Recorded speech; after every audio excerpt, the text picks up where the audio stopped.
성도님들 안녕하십니까? 1월 24일 월요일입니다. 오늘 하루 또 그리고 우리에게 주어진 또 한 주간의 삶, 주 안에서 말씀과 기도로 승리하시기 바랍니다. 그리고 우리가 이제 또 다음 주일부터는 정상적인 예배가 또 회복이 되고 잘 진행될 수 있도록 이 한 주간도 함께 기도해 주시고 또 마음을 모아 주시기를 바랍니다. 다 같이 사도신경으로 우리의 신앙을 고백합니다. 나는 전능하신 아버지 하나님, 천지의 창조주를 믿습니다. 나는 그의 유일하신 아들, 우리 주 예수 그리스도를 믿습니다. 그는 성령으로 잉태되어 동정녀 마리아에게서 나시고 본디오 빌라도에게 고난을 받아 십자가에 못 박혀 죽으시고 장사된 지 사흘 만에 죽은 자 가운데서 다시 살아나셨으며 하늘에 오르시어 전능하신 아버지 하나님 우편에 앉아 계시다가 거기로부터 살아있는 자와 죽은 자를 심판하러 오십니다. 나는 성령을 믿으며 거룩한 공교회와 성도의 교제와 죄를 용서받는 것과 몸의 부활과 영생을 믿습니다. 아멘. 오늘 우리가 함께 볼 말씀은 창세기 12장 1절에서 9절까지입니다.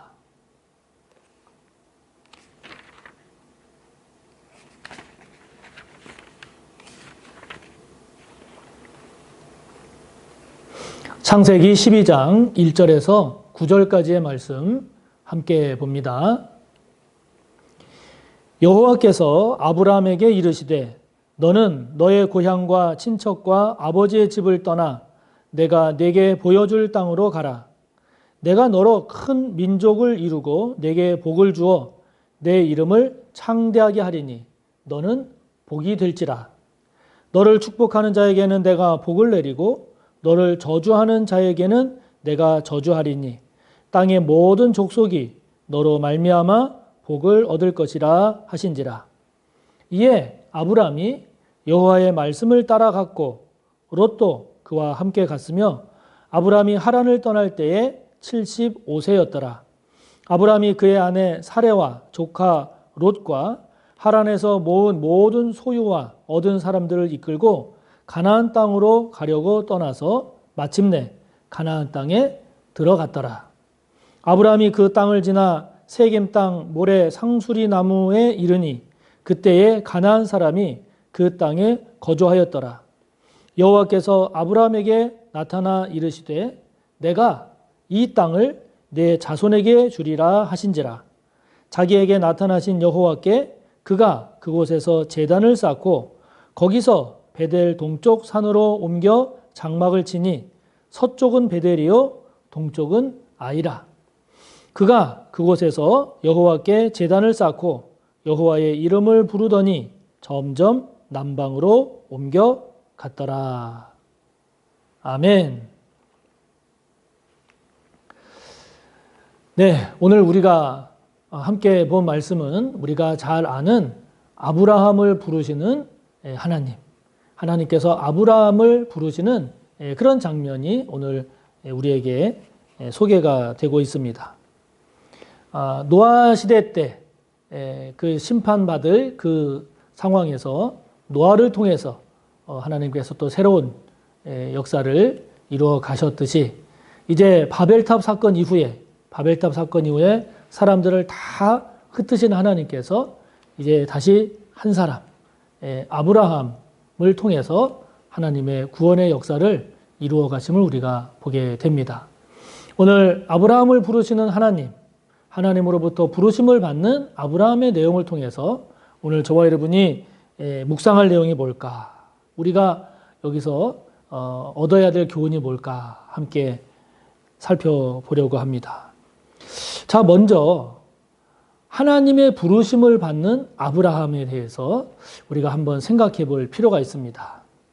1절에 보면 이제 아브람으로 이렇게 나옵니다만은 나중에 아브라함으로 이렇게 이름이 바뀌기는 합니다만은 우리가 보통 이제 아브라함 그렇게 부르는데 이 아브라함이 하나님으로부터 지금 부르심을 받습니다. 그런데 아브라함이 하나님의 부르심을 받는 이 장면을 우리가 한번 잘 가만히 살펴보면 이 아브라함은 우리가 잘 아는 대로 이제 믿음의 조상이 됩니다.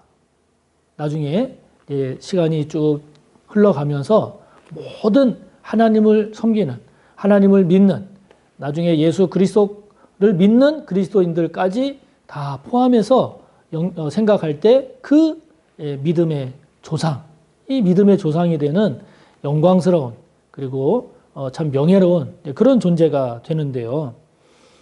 3절에 보면 이 아브라함이 하나님의 부르심을 받을 때 하나님께서 모든 족속이, 이 땅에 있는 모든 족속이 너로 인해서 복을 받게 될 거다. 이런 하나님의 정말 큰 복을 약속받죠. 그래서 이 아브라함이 믿음의 조상이 되는데요. 그런데 여러분 성경을 잘 보면 아브라함이 이렇게 정말로 위대한, 정말 존귀한, 그리고 이렇게 존경받는 이런 믿음의 조상이 됐지만 오늘 부르심을 받는 아브라함의 모습을 보십시오. 그가 무엇을 잘했다. 그가 뭐 많이 배웠다. 그가 어떤 능력이 있다. 그가 무엇에 대해서 출중하다. 이런 내용이 하나도 없습니다. 하나도 없습니다. 하나님께서 아브라함을 믿음의 조상으로 조상이 되게 하고 땅에 있는 모든 족속이 아브라함으로 말미암아 복을 받게 될 거다라고 하는 엄청난 복을 주셨는데 그런 복을 받을 만한 아브라함의 장점이라든지 아브라함의 능력이라든지 아브라함의 지혜라든지 보이질 않습니다. 하나도 보이질 않습니다. 오히려 아브라함은 아버지 데라를 따라서 갈대아인이 사는 우르에서 하란으로 왔다라고 하는 정도의 내용밖에 없거든요. 그런데 우르를 떠나서 하란으로 왔다 그럴 때 그 우르라고 하는 도시는 아주 우상 숭배가 강했던 도시입니다.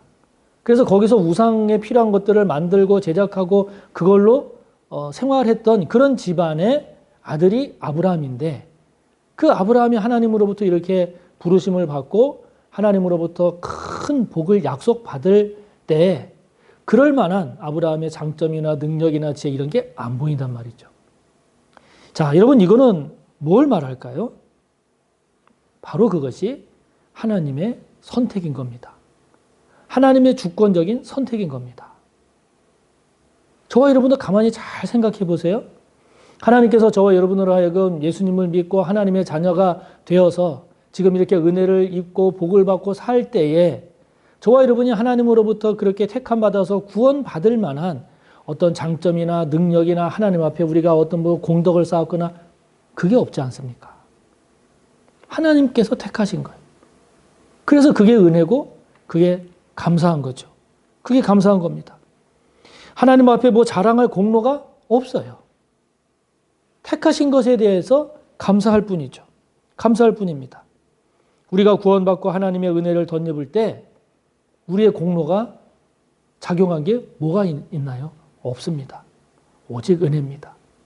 그래서 기독교 신앙에서 은혜가 귀한 거고 그 은혜가 어떤 은혜인지를 깨닫는 것이 복된 신앙생활하는 가장 중요한 그런 태도가 되는 거죠. 이러한 아브라함의 부르심은 저와 여러분을 포함해서 누구나 이렇게 하나님 앞에 귀하게 쓰임받을 수 있다라고 하는 것을 우리에게 말씀해 주는 것이기도 합니다. 아브라함이 뭐 특출난 게 없어요. 그런데도 하나님께서 이렇게 믿음의 조상이 되게 하신 이 은혜를 베푸신 것은 저와 여러분 또한 하나님 앞에 자랑할 것도 없고 세상적으로도 뭐 그렇게 크게 드러낼 것이 없는 그런 그야말로 평범한 사람이라 할지라도 누구든지 이렇게 하나님으로부터 귀한 은혜와 복의 주인공이 될 수 있음을 기억하고 하나님 앞에서 신앙생활을 잘하는 저와 여러분이 되기를 바랍니다. 그런데 하나님께서 이렇게 아브라함을 부르시면서 3절과 7절을 보면 하나님께서 아브라함에게 약속하시는 복이 있습니다. 자, 어떤 복을 하나님께서 약속하셨는가? 3절에 보면 큰 민족을 이루게 하시겠다 그럽니다. 자손의 복입니다. 또 아브라함의 이름을 창대하게 해주겠다 말씀하십니다. 명예의 복이죠. 또 7절을 가면 이 땅을 내가 너에게 가라고 한 이 땅, 이 가나안 네가 거주하고 있는 이 땅을 내 자손에게 주겠다. 땅의 복입니다. 물질의 복이죠. 여러분, 자손의 복, 명예의 복, 땅의 복, 즉 물질의 복. 이것은 구약적인 시각에서 보면 인간이 받을 수 있는 가장 좋은 복의 총체입니다. 그 얘기는 하나님은 우리에게 복을 주실 때 가장 좋은 것을 주신다는 거죠. 최상의 것을 주신다는 겁니다. 그러니 여러분 얼마나 감사합니까? 언제나 가장 좋은 것을 주시는 하나님. 저와 여러분이 하나님으로부터 받는 은혜, 받는 복은 저와 여러분에게 가장 적합하고 저와 여러분에게 가장 복되고 가장 좋은 것임을 믿으시기 바랍니다. 하나님의 그런 선하심을 믿으시기 바랍니다. 이러한 아브라함의 복, 가장 좋은 것을 주시는 이 하나님의 은혜, 하나님의 복, 아브라함에게 그렇게 약속하고 주셨듯이 저와 여러분에게도 그런 은혜와 복을 베푸시는 하나님이심을 믿고 그 은혜와 복을 구하고 또 그 은혜와 복을 누리는 저와 여러분이 꼭 되시기를 바랍니다. 자, 이런 하나님의 부르심에 대해서 아브라함의 반응은 어땠습니까? 사실은 이게 중요한 거죠. 아브라함의 반응을 통한 교훈은 곧 저와 여러분에게 제시하는 교훈이죠. 아브라함이 어떻게 하나님의 부르심에 반응했습니까? 두 가지입니다. 하나는 순종입니다. 순종입니다. 고향 친척 아버지의 집을 떠나라 라고 하는 하나님의 그 말씀에 순종합니다. 그래서 4절의 말씀처럼 아브라함이 여호와의 말씀을 따라갔다. 사실 고향과 친척과 아버지의 집을 떠난다라고 하는 것은 쉬운 일이 아니죠. 그것은 그 당시 고대에서 아버지의 집, 고향, 친척이라고 하는 것은 이것은 생활의 근거입니다. 그냥 단순히 알고 지내는 사이가 아니라 생활의 근거고 그리고 내 생명과 내 재산과 내 안전을 보호해주는 그러한 보호처입니다. 내 생존에 나를 지키고 나를 살리는 터전입니다. 보호막입니다. 그것을 떠나라고 하시는 하나님의 말씀에 아브라함이 순종합니다. 이게 정말 귀한 거죠. 순종합니다. 또 하나 아브라함이 보인 반응, 제단을 쌓은 겁니다. 오늘날로 말하면 예배드린 겁니다. 7절에 보면 자신에게 나타나 말씀하신 곳에서 아브라함이 제단을 쌓습니다. 8절에 보면 새로 장막터를 옮겨갔는데 베델과 아이 그 사이에 자리를 잡고 살게 됐는데 그곳에서도 아브라함은 제단을 쌓았습니다. 하나님께 예배드렸다는 거죠. 제단을 쌓고 하나님께 예배드렸다라고 하는 아브라함의 이 태도는 하나님에 대한 믿음 그리고 하나님에 대한 순종의 표시가 바로 예배가 되는 거죠. 우리가 매주일 하나님 앞에 예배드리니까 이것이 자칫 우리가 형식적인 예배고 그리고 일상화된 그러한 의미가 되기가 쉬운데요. 아브라함이 지금 하나님 앞에 제단을 쌓고 하나님 앞에 예배드린 이 아브라함의 태도는 하나님에 대한 믿음입니다. 그리고 하나님의 말씀에 대한 순종입니다. 이런 믿음과 순종의 표시가 바로 예배인 거죠. 자, 여러분 그렇다면 오늘 말씀을 우리가 한번 정리를 해볼 때 하나님과 아브라함 사이에서 하나님께서 하신 것은 아브라함을 부르신 겁니다. 그리고 아브라함에게 복을 약속하신 거죠. 이건 우리의 영역이 아닙니다. 하나님께서 하시는 영역입니다. 우리가 어떻게 할 수 없습니다. 이런 하나님의 부르심에 대해서 아브라함이 보인 반응, 이게 우리의 몫입니다. 우리가 할 것은 아브라함이 보인 반응이죠.